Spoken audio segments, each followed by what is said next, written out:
Hello everyone, Pete Brooker here. Just wanted to do a very quick video for you because I've just received from the printers, and I say the printers, my wife just printed this out at work. It's a very early draft of the London Bond Map 2, the Bond River Chase.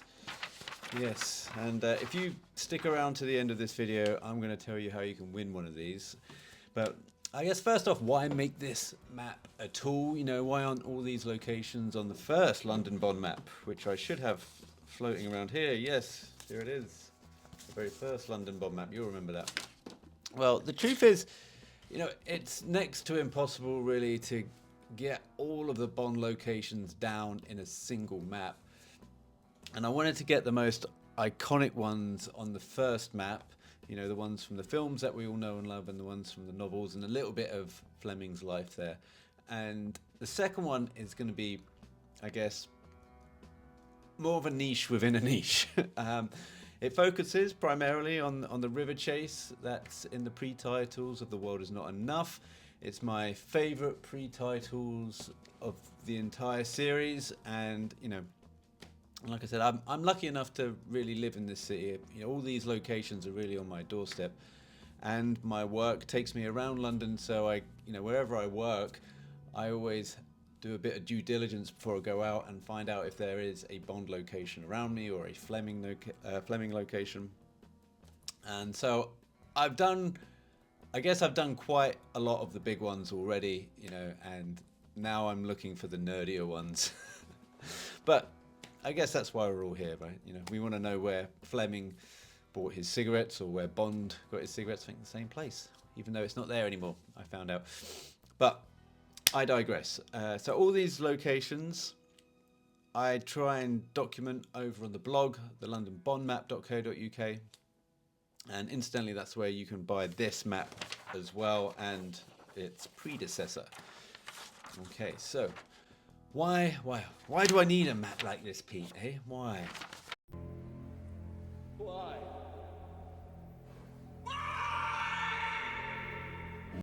Why? So why do you need a map like this?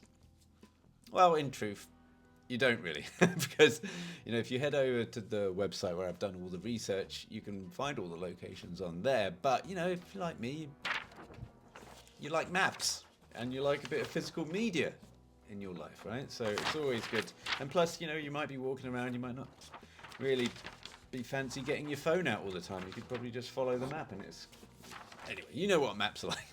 Don't need me to tell you why maps are cool.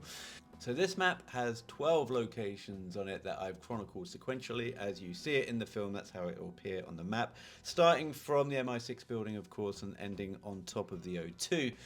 But as I'm sure you know, the filmmakers used a bit of poetic license. The chase actually jumps around a bit, you know, even at one point leaving London altogether and ending up in Chatham, where the boat comes out and drives across the fish markets. That's about an hour and a half outside of London.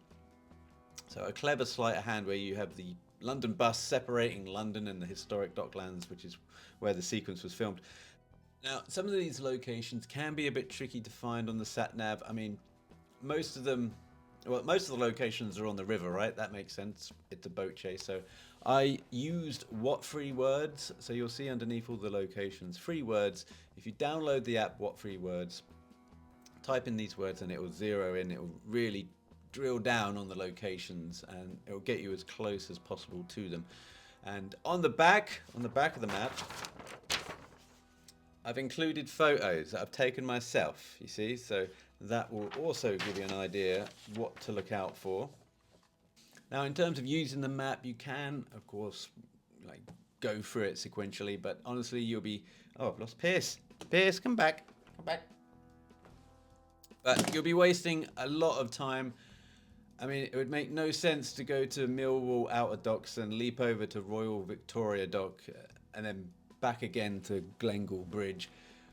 And as for the historic Docklands, the aforementioned, that is a separate day in itself. I would say just carve out one day, go down there if you want, enjoy it. It's worth doing. It's semi-interesting.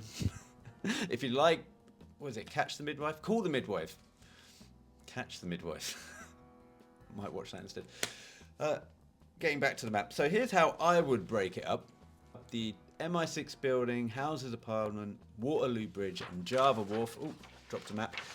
And the Ornamental Canal. I would actually just carve a day out and do that on its own. And around the Houses of Parliament, Westminster, as you know, there'll be loads of James Bond locations. You've got Westminster Bridge, of course. That's an easy one. You've got the door for abandoned agents at the end of the bridge and Lazenby lamppost on the opposite side. So all within walking distance. And I've also pinned those Bond locations on a Google map. I'll leave a link to that in the notes. Then what I would do on the second half of the map on another day, the Millwall Outer Dock, Glengall Bridge and Trafalgar Way Bridge. It's all walkable. I would hop on the train personally and get an Uber to Royal Victoria Dock. Plenty of places to eat around there. Less so around Trinity Wharf. There is a cafe with a taxi on top of it, but I didn't go into that.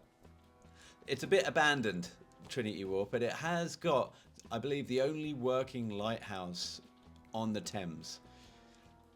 But it's not open every day, so you might want to check the website out. I did a video, I'll leave a link, but definitely worth doing some research before you go down there.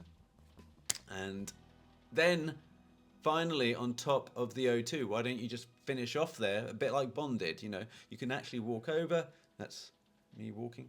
You can walk over the top of the dome. You can have a glass of champagne at the top. It's all very nice, very civil. You do need to book, so make sure you book ahead before you go. And loads of restaurants inside the dome itself. And why not catch a concert or whatever's on there? Just have a look at the events that's going on down the dome. Plenty to do. Right? Okay? Yeah? So as I'm recording this, me and my design boys, we haven't really signed off on this yet. We haven't totally finished. We're going to do a couple of tweaks here and there, but it's definitely going to look something like this. It'll be on A3. It'll be foldable as well. If you do want to have this as something to pin on your wall, we can, after you buy the map, we can send you the PDF and you can print it off at home. That's an option for you.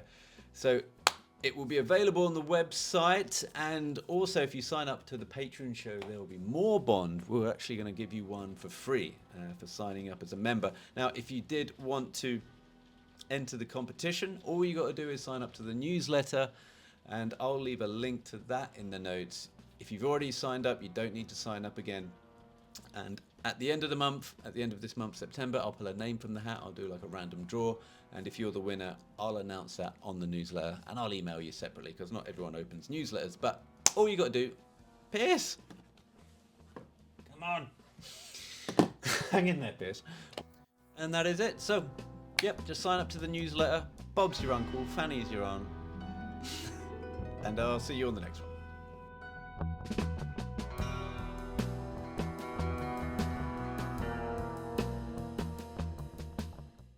So this map has 12 locations, and I chronicle the locations sequentially. Sequentiously. That's not the word. That's never a word, sequentiously. So this map has 12 locations on it, and I've chronicled the locations sequentiously. Sequentiously. God.